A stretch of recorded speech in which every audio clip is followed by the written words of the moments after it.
The situation today is that I had to flush my hot water tank, and I found when I came to check my sump, the basement sump, the pump wasn't running. So I emptied or pumped out the hot water tank into the sump, but the sump pump didn't kick in. So I have to investigate to see what the problem is. Number one, make sure that the thing is connected properly, plugged in. And what I'm going to do is unhook it and make sure that we have power.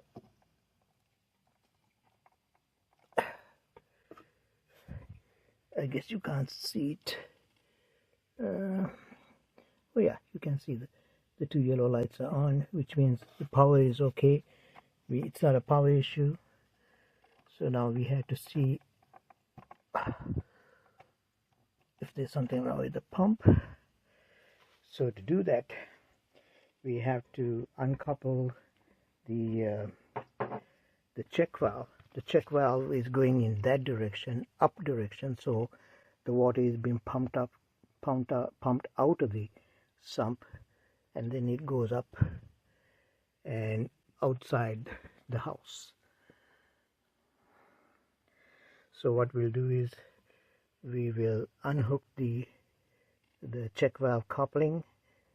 This is called a fern core coupling. We'll unhook the fern core coupling, and then what we'll do is we'll try to pull the pump out. Now to start with, these pumps are actually always sealed, so I had to make sure that the seal is broken.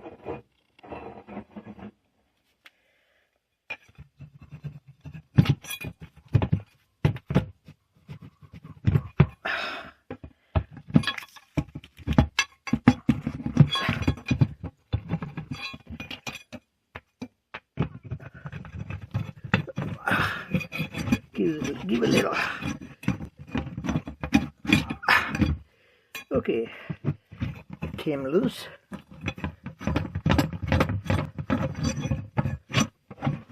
Yeah, so this is sealed. So now that it is loose, I had to unhook the fern core coupling here and turn this discharge line away from there, and then pull the whole pump out. So that's what we will do now. I got to disconnect this wire here. This is simple stuff. Anybody can do this.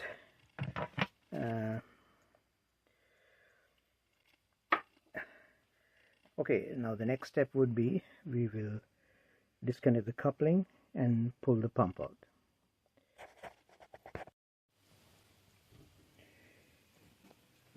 I'm going to separate the coupling here for the check valve on this fern core fitting. It's called fern core fitting, the rubber.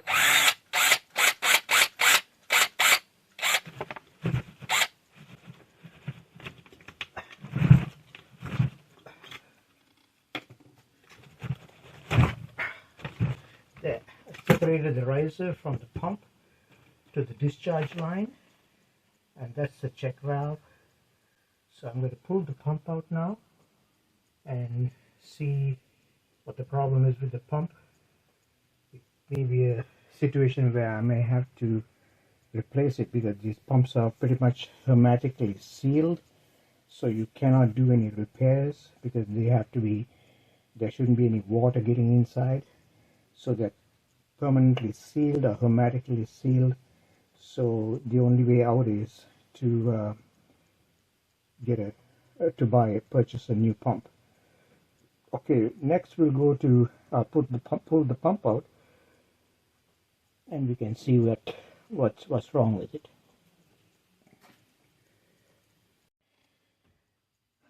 So now I'm going to pull the pump out.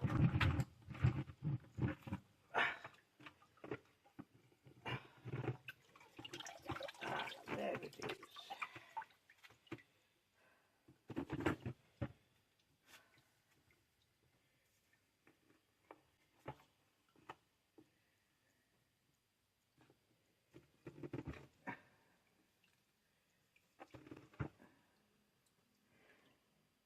As you can see, this is a lined container.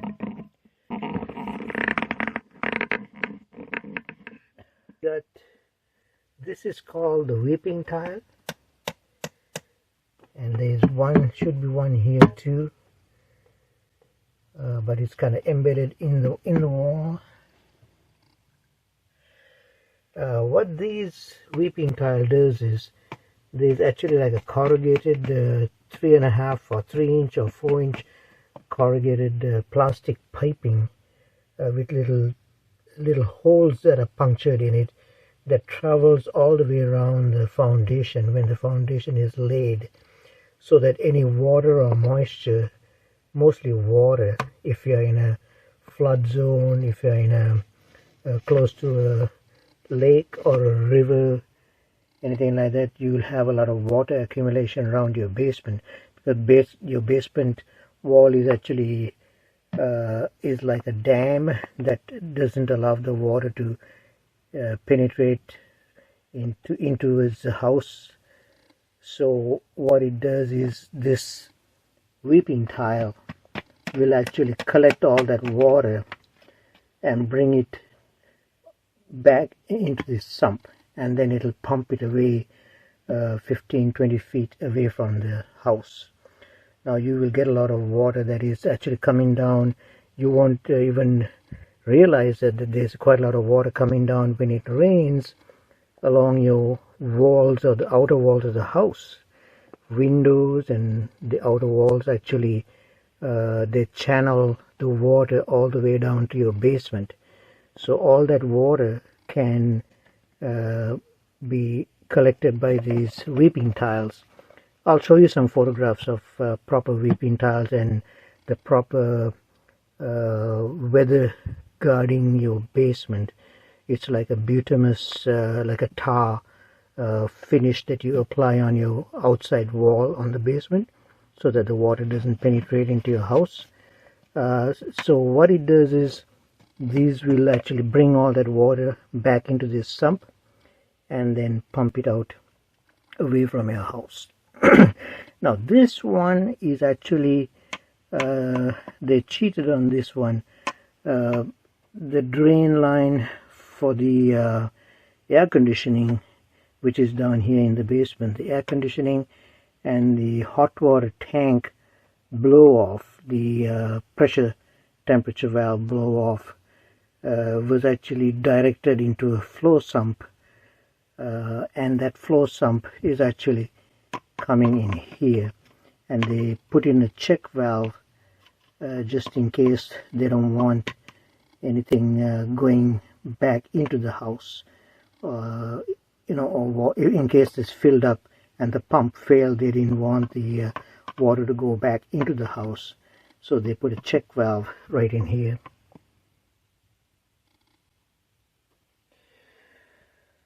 So what we are going to do next is we're going to clean this whole sump up, take any debris that are underneath, clean it out, and then we'll assemble the new pump back in. And I checked the check valve is okay. So next we are going to assemble the pump and then put it in here and then see if it works.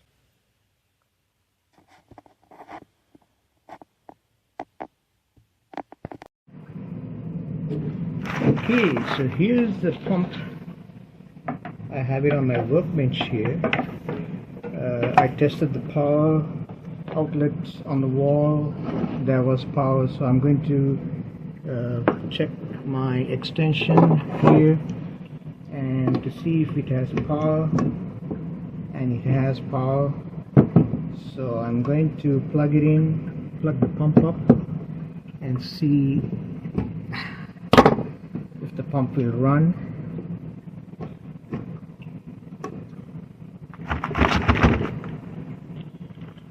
nothing happens. So I don't want to open the pump up and then try and see why it's frozen or why it's rusted in place, because these are hermetically sealed from the factory, as I said, and once you break it apart, it's very hard to put them together and make it totally waterproof. Because if you don't, what will happen is when this is sitting in the water, your line can go into your neutral and through the water, and it can go into the rest of the house, and your neutral will be energized too, which is going to be a big danger because somebody can get electrocuted. So I don't want to mess around with this, something like this. It's cheaper to go and buy a brand new pump under $100, maybe $120 the most. So I'll let you know what I buy. Number one, I have to see, this is the float that activates the switch, the on and off switch, the on and off switch. When the water rises, this rises too, and then pushes a set of contacts up here that starts the pump up, and the moment the level drops, everything gets disengaged. So look at the tag. Here's the tag here. It's a Gould pump. Ooh, came apart. Look at the model number, and it's 1/3 horsepower, 250 GPM, and 25 head. It says 25 head, 250 GPM, gallons per minute. So I had to match something, 1/3 of a horsepower, 110 volt. I'll have to get a similar pump to put back into the sump. So get your model numbers down, and then we can go, when we go to the store where we can purchase one of these, a supplier, like a plumbing supply house, we can tell them I need a 1/3 horsepower, 250 minimum, 250 GPM, 25 foot head. Head means how far the pump has to pump upwards. So 25 feet, we only have 10 or 12 feet to go up, so we are well within that range. And then it has to be an automatic trigger on or activated. We'll get another one with a float in it that will trigger the pump on and off. So get your data from the information here, and then we go to the plumbing supply house and purchase an equivalent pump. Oh, the other thing was, this is a 1.5 inch nipple opening, so we have to match that, or we have to get a nipple or a opening that is 1.5 inch in diameter. So it'll go into, the pipe will go back into here. Okay, so let's move on.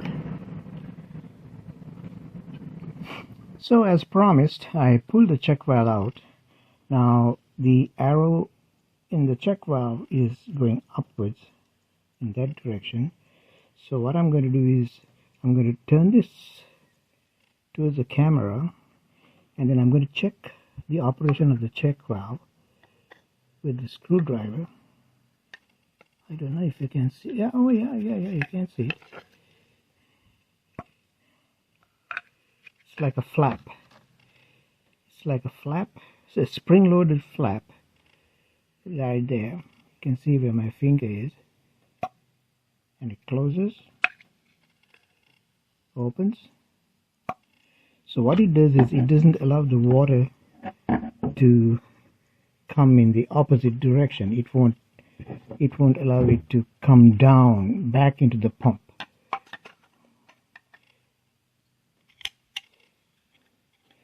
Can you see that? It's a spring-loaded flap. It's a rubber-lined flap that sits on a seat, and it won't allow the water to come backwards. It'll only allow the water to go upwards. So it's called a check valve. So it's always, you know, if it looks rusty and stuff like that, it's always better to change the check valve out. But this one looks pretty good, so I'm not going to fuss around with it. And it's only about $15 or so. You know, a check valve is like $15. And so I'm going to put this one back. It seems to be operating pretty good. So make sure that your check valve is good too before you replace the pump. So this pump is rated at 3,400 gallons per hour. So 3,400 gallons per hour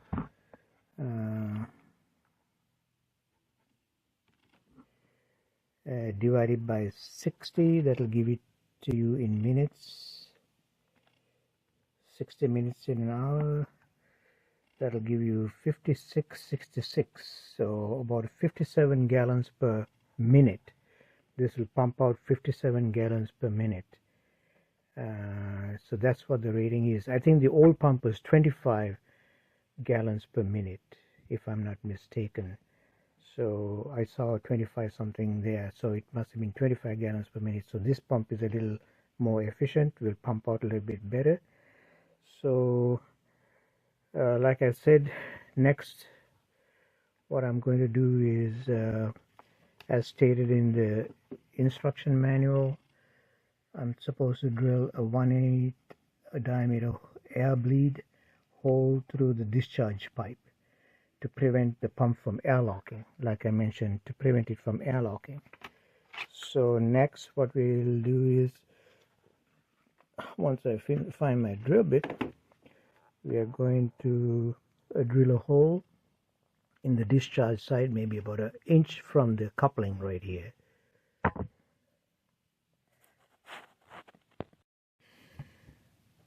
So I got my drill bit already. I'm going to just gauge about an inch above the coupling, and I'm going to drill a hole in here.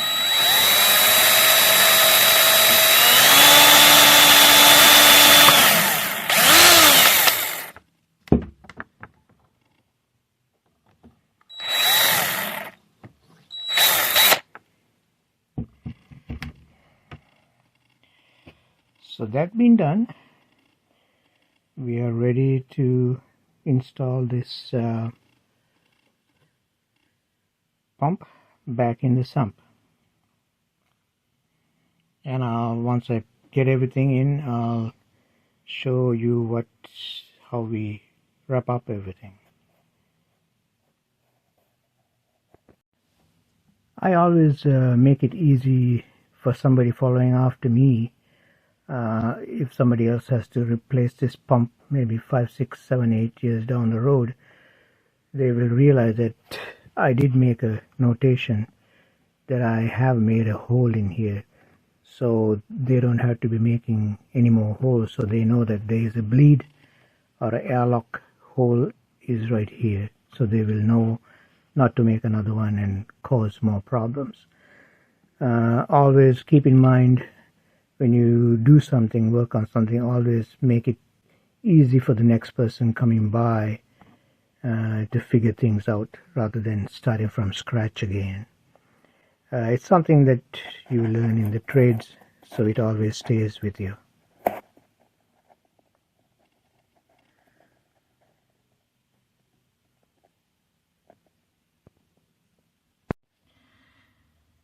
Okay, the moment of truth. If you notice, I have already made a tag and put a tag saying that I have installed a new pump, so the person who comes after me will know what model and everything is on that. So the moment of truth, I put the pump back and I filled the sump up with about 2 gallons of water. So I'm going to just plug it in and see if the pump will kick in.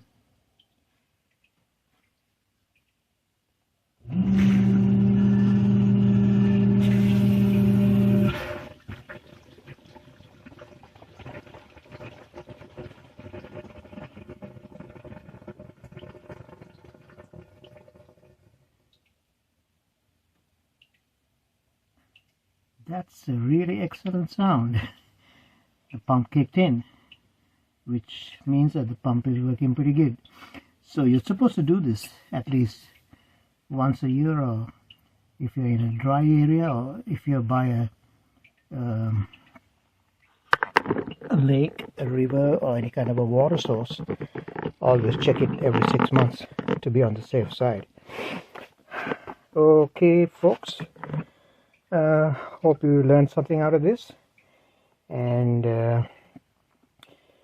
everything has anything mechanical has a very simple way of correcting or checking things out. It's a very simple, basic, logical thing to do, so don't be afraid of it. And here's explanation of how to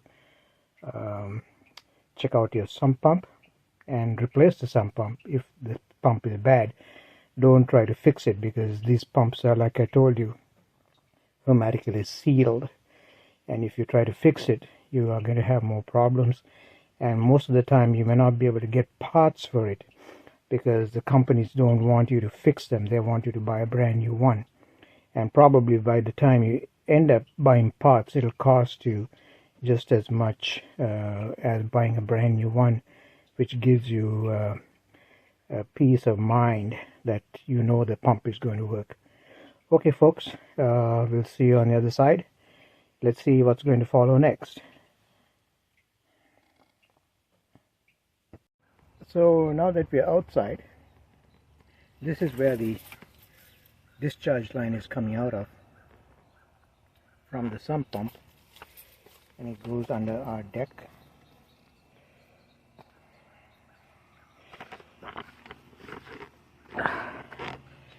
And it comes to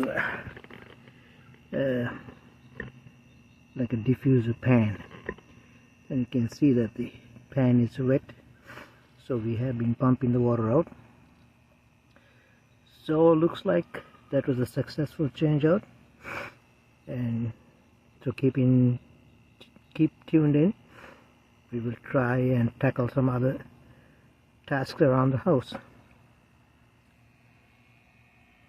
Till we see you the next time, all the best.